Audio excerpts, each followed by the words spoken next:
What is up, guys? Welcome to the Resist the Algorithm podcast. I am Ryan Malinowski, and thank you for being here. The goal of this podcast is to hopefully have civil dialogue and discourse. Until we start to get live viewers, I'm going to be going over current events and some things centering around the formation of our great nation and whatever else I find interesting. I hope that more people join in. I am streaming every day at noon Eastern time, Monday through Friday. If you want to join the conversation, if you want to be on the show, join our Discord or follow us on social media. Links are in the description below, and reach out to me. I would be happy to have you on to have a conversation about anything. It doesn't have to be political or religious or ideological. It could be about a hobby you have that you want to share and talk about. I'm interested in all things. This podcast is housed here where I post content for my app Niched, and that's really what Niched is about, getting different perspectives on things, and I will talk a little bit more about that in a bit. But yeah, thank you for being here. We have a couple of current events going on. There was a shooting at an ICE facility in Dallas. There is a proposal to put Charlie Kirk on a silver dollar. Former FBI Director James Comey is to be indicted likely soon, so we'll talk about that. And then we are going to go over Federalist number 2 today. So thank you for being here. If you're interested in any of that, stick around. And yeah, let's jump in. So, unfortunately, a sad story happened yesterday. That there was a shooting in an ICE facility. I've got the Morning Wire from the Daily Wire queued up here. They're a great little short podcast every day that kind of goes over the most top-of-line events that are going on. So I tend to tune into them and listen to them. But I thought they gave the best synopsis that I heard over it. So let's listen in and we'll talk about it a bit. Exactly happened yesterday morning. Right. So we had a shooter who was actually at the vantage point of a rooftop nearby an ICE detention center that he opened fire on. That resulted in at least 2 fatalities who happened to be illegal immigrants that ICE was loading into the facility. We know that he was up high on that rooftop. He was later found dead there as well after a self-inflicted gunshot wound, according to authorities. And what do we know so far about the shooter? Do we have any kind of possible motive? Well, Fox News is reporting that his name is Joshua John. He's a 29-year-old. We don't know necessarily everything about him at this point. What we do know is from the FBI, Director Kash Patel, he revealed a photo of shell casings that were left at the scene by the alleged shooter that showed a message anti-ICE that was on them. That revealed what he believes is an ideological motive. And meanwhile, he does say there's an ongoing investigation into this, but many have already tagged this as a left-wing attack as part of just a string of those that we're seeing across the country against ICE, against law enforcement. There's been similar attacks carried out, including at this very facility Wednesday where the attack occurred. Just weeks ago, you had an individual who showed up, was luckily arrested, but he had he said he had a bomb in his backpack and a detonator on his wrist, and he told the ICE officer that. Luckily, a bomb squad responded, and the facility was put on lockdown. There's been similar attacks.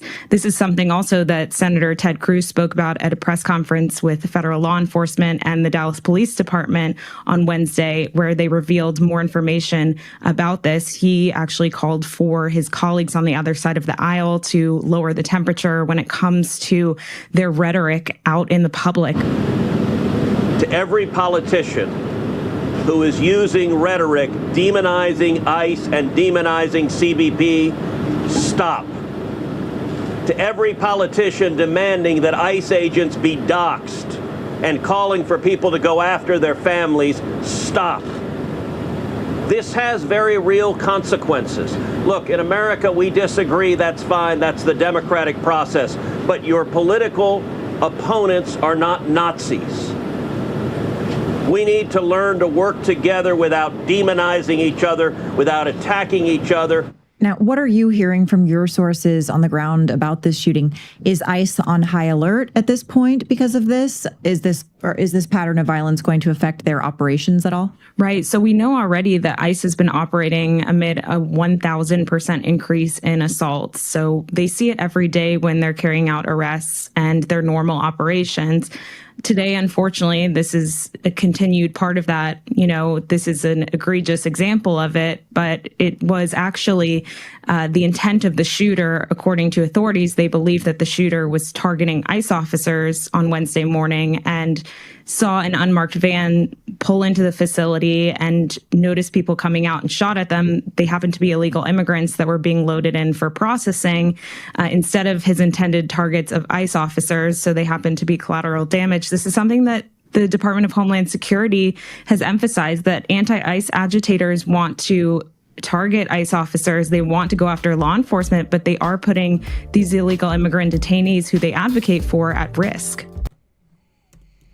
Yeah, so tragic story there. Let's see what was written up about it.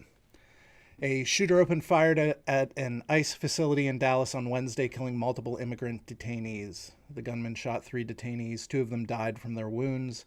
The shooter then turned the gun on himself and died at the scene. Photos of the aftermath of the attack showed that bullets struck windows and walls inside the facility, but no law enforcement personnel were injured. Federal law enforcement sources tell the Daily Wire that authorities believe that the shooter was trying to shoot at ICE officers when he aimed at an unmarked van. That van was holding illegal immigrant detainees who were being walked in for processing. The shooter. Reports indicate the alleged shooter was 29-year-old Joshua Jean. While not much is known about his history, authorities say he did give a glimpse into his motive after leaving shell casings behind, one engraved with words anti-ICE.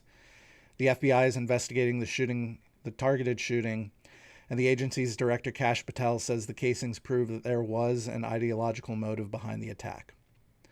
The fatal shooting comes amid the uptick in left-wing violence targeting law enforcement and conservatives. Senator Ted Cruz spoke about that during a press conference on Wednesday, where he called for his left-leaning colleagues in Congress to stop fanning the flames of violence with their rhetoric. To every politician who is using rhetoric demonizing ICE and demonizing CBP, stop. To every politician demanding that ICE agents be doxxed and calling for people to go after their families, stop, said Cruz. This has very real consequences. Look, in America we disagree. That's fine. That's the democratic process. But your political opponents are not Nazis. We need to learn to work together without demonizing each other, without attacking each other. Yeah, so, I mean, anytime there's a shooting, anytime there's something like this, it's obviously tragic. We don't want citizens or even people visiting the country, whether they're here legally or not, to be shot in the streets. That's not the type of society we want to live in as Americans. That's not the American ideal. I haven't seen much from the left on this yet. I would be surprised if we saw them use this as a means to talk about gun control, but oftentimes they do. This is kind of a shooting that they agree with. Obviously not the shooting of the detainees, of the immigrants, but they do agree with putting pressure on ICE. And I find it funny. I find it funny that the politicians who are against ICE, instead of doing something about it, which they have the power to do, they have the power to bring legislation and bills and that sort of thing, they just bluster about it and they talk to whoever they can about how ICE is a terrible thing and they're being used in the wrong way, where in reality ICE is executing the laws that are on the books. The laws that weren't put there by the president, that they disagree with, but that were put there by a former Congress. So they alone have the power to change what the laws are if they really want this to stop. Now, I think the secret is that they really don't want to have an open border because they realize at this point that it's not a great talking point for them. But we should not want people shooting other people in this country just in the streets, whether they be ICE agents or otherwise. And my stance has always been that we don't have a gun problem in this country. we have a mental health problem in this country. You have mental health issues that you need to work through. If your solution is to go onto a rooftop and shoot indiscriminately into vans or buildings or at people or into crowds, there's something broken inside of you that needs to be worked on, that needs to be regenerated, that needs to be changed. And that can be helped through therapy. It can be helped through prescription drugs, and, given to you through a psychologist or a doctor, right? But ultimately, it's never helped or cured until it's touched by God and removed from the spiritual sense, because mental health issues are spiritual issues. But very sad, very tragic. It's sad for the families of those that were lost. It seems like possibly some of the detainees had American families, so we should all be praying for them. Any shooting is a bad thing in the context of, a shooting like this. The only time there's really a good shooting is if it's in defense of yourself or defense of others if you're being attacked.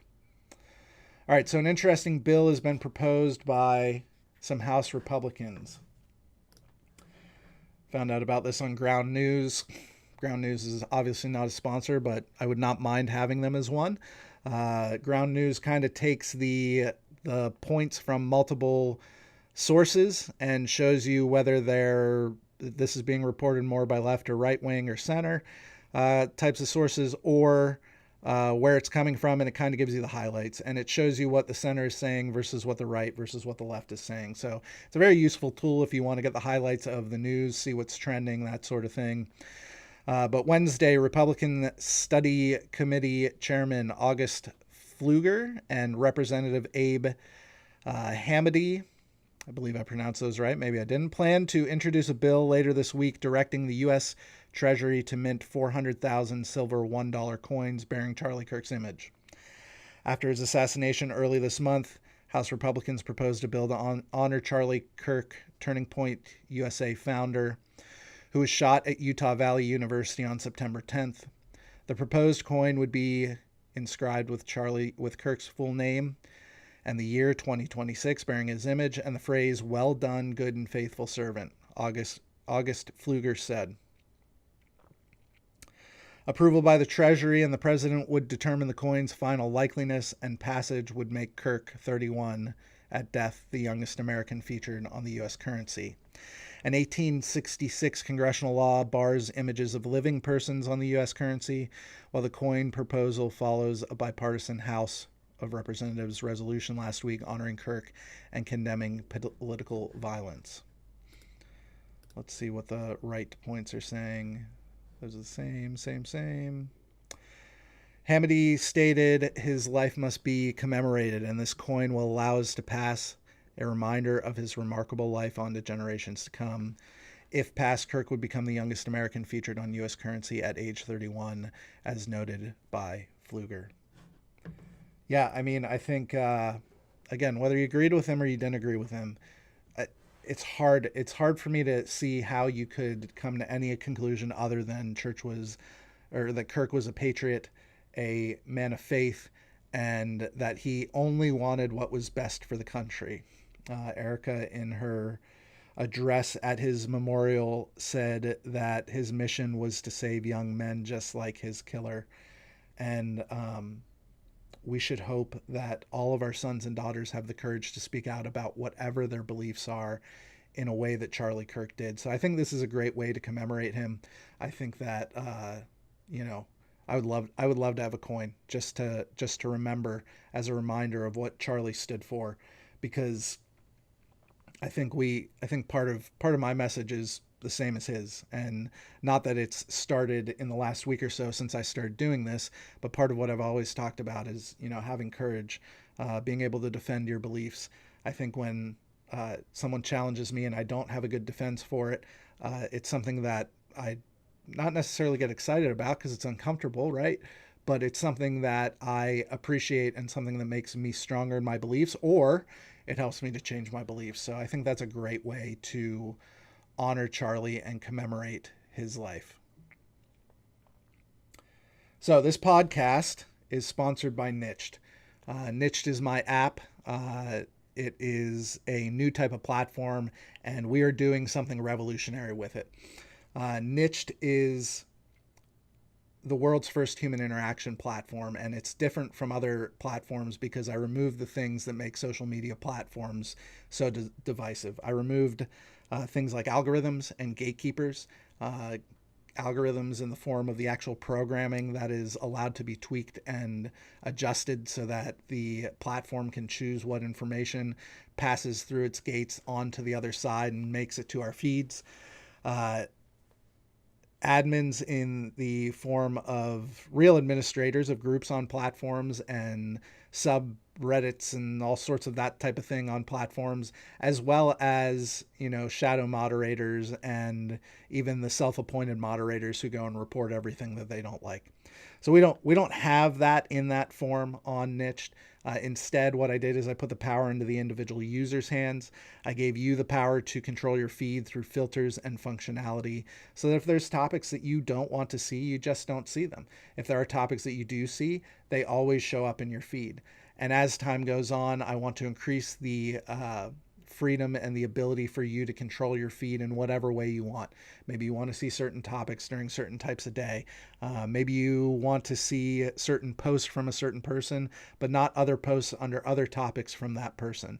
You like one aspect of the content that they're creating, but not all aspects of the content that they're creating. I want to be able to give you the freedom to have the ability to choose how your feed is curated. The one change that happens is every time you make a post on the platform, you have to add one of the categories and they have to be accurate, so that if you don't like puppies, you never see puppies in your feed. So it's a community-driven, community-created type of platform, and that's why I call it a human interaction platform. That being said, if any of that interests you, go to resistthealgorithm.com and you can learn a lot more about it. There's a big update coming. Free accounts will soon be available. We are in beta, so there are some quirks and some things that need worked out, but that's where I need your help. I hope that once I make this release for free accounts, I will provide a link here, and you will have instant access to be able to utilize the app. On to the next story. Thank you again so much for being here. It really does mean the world to me, if you're watching now live or if you're watching later on. I really appreciate your content, or your eyeballs, essentially. I appreciate your time. I guess that's what I'm trying to say. Thank you for being here. Please leave a comment below on how I can be doing things differently or better, or if you disagree with me about anything, I'd love to address it in the next episode, so that I can be more clear, I can learn and grow and be a better defender of my beliefs, or hopefully you have a good argument and it changes my mind. So the next topic here we're going to talk about. Again, I found this on Ground News. Former FBI Director Comey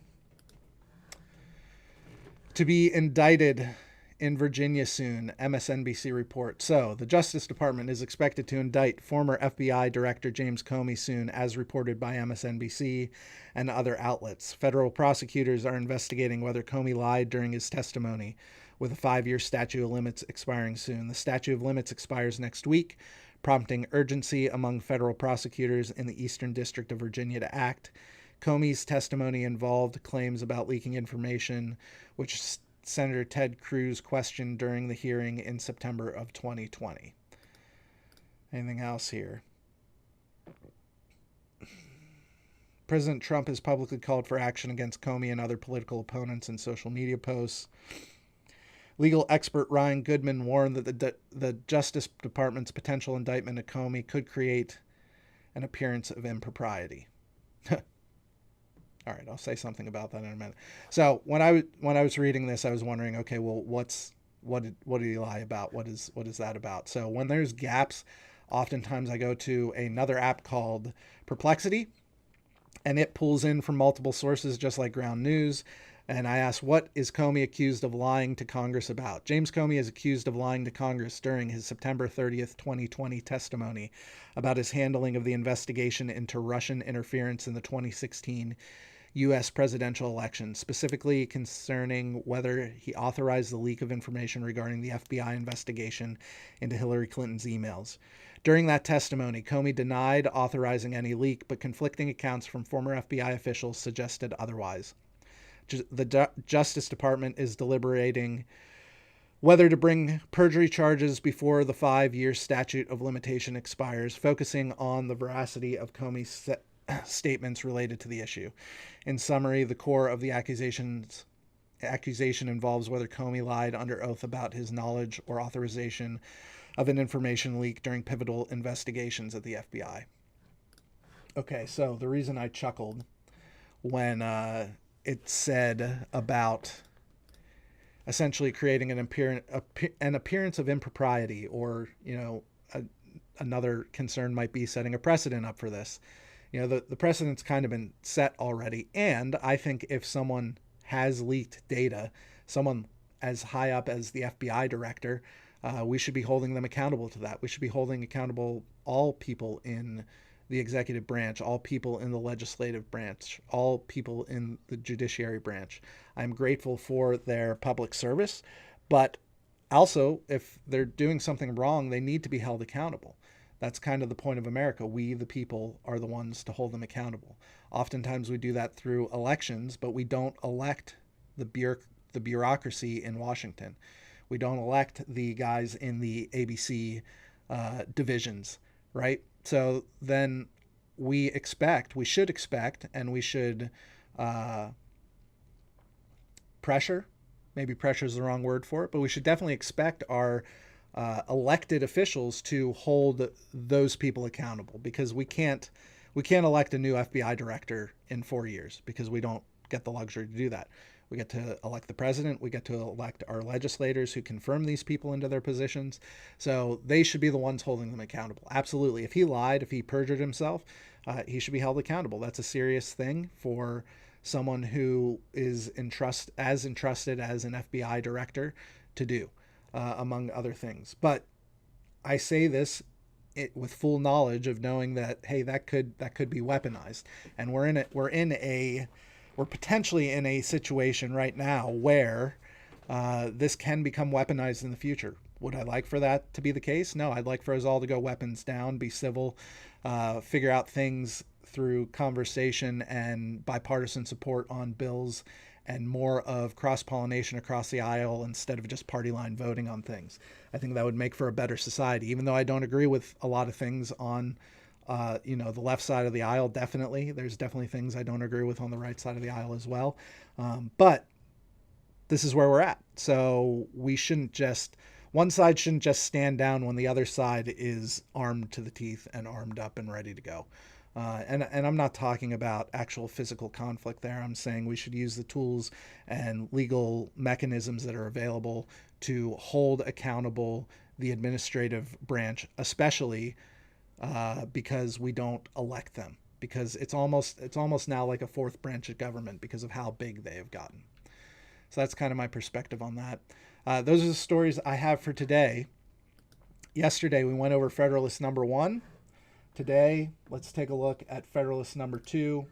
Again, I'm not going to be reading in its entirety every Federalist paper. I do encourage you to go and read each and every one, because it does give us a mind of it gives us an idea of what the mindset was of the winning side when it came to staying a country, continuing to be a union after soon after the formation of our country. So this one's written by John Jay, and I thought it would be important, because I wasn't as familiar with him, of figuring out who John Jay was. So I asked Perplexity who the founding father John Jay was. John Jay was one of the most influential founding fathers of the United States, serving in numerous critical roles during the nation's formation. Born on December 12th, 1745 in New York City, to a wealthy merchant family of French and Dutch descent.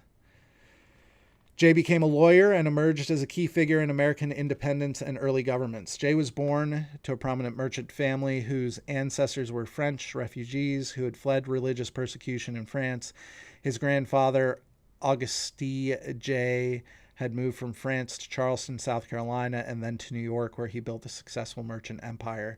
Jay attended King's College, now Columbia University, graduating with the highest honors in 1764 at just 19 years old, and was admitted to the New York bar in 1768. Initially, Jay favored reconciliation with Great Britain and feared that independence might lead to violence and mob rule. However, once the revolution began, he became one of the staunchest supporters.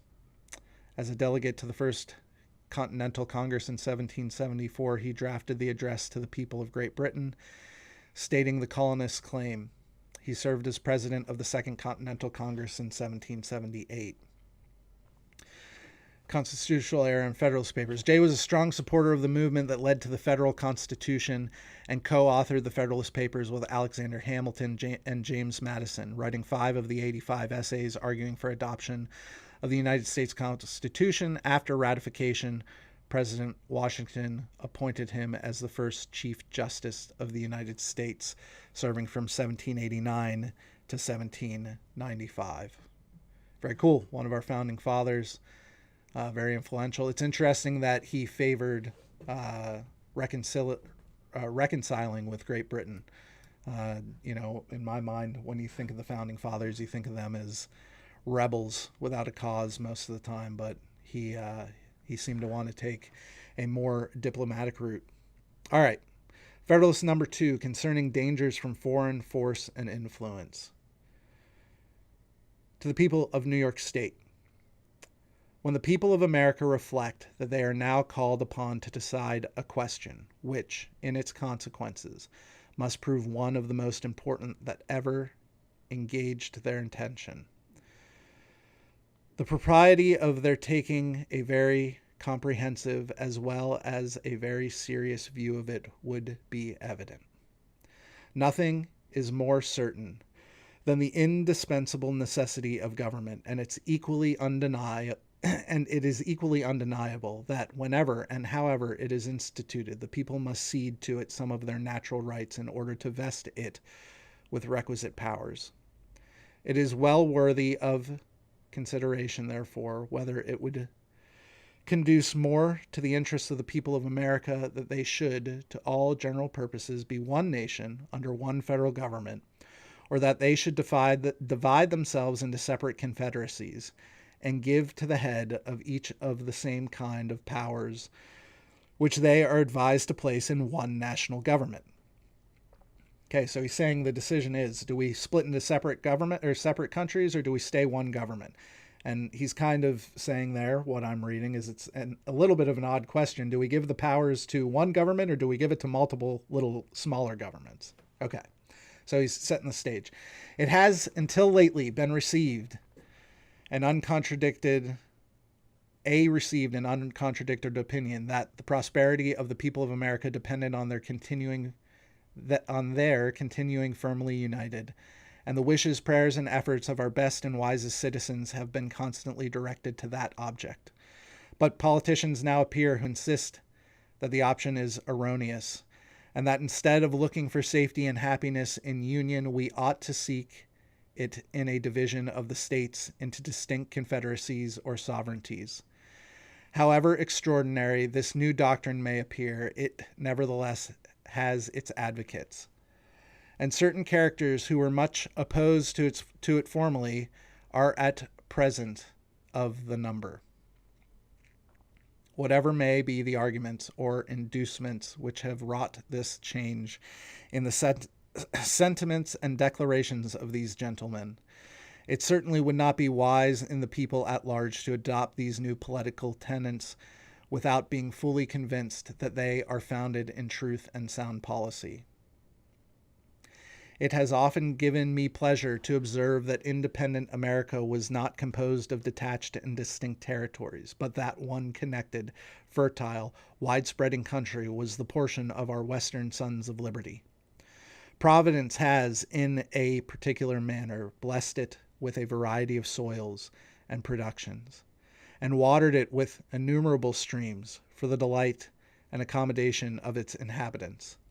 A succession of navigable waters forms a kind of chain round its borders, as if to bind it together, while the most notable rivers in the world, running at convenient distances, present them with highways for the easy communication of friendly aids and the mutual transportation and exchange of their various commodities. With equal pleasure, I have as often taken notice that the Providence has been pleased to give this one connected country to one united people, a people descended from the same ancestors, speaking the same language, professing the same religion, attached to the same principles of government, very similar in their manners and customs, and who, by their joint counsels, arms, and efforts, fighting side by side throughout a long and bloody war, have nobly established general liberty and independence.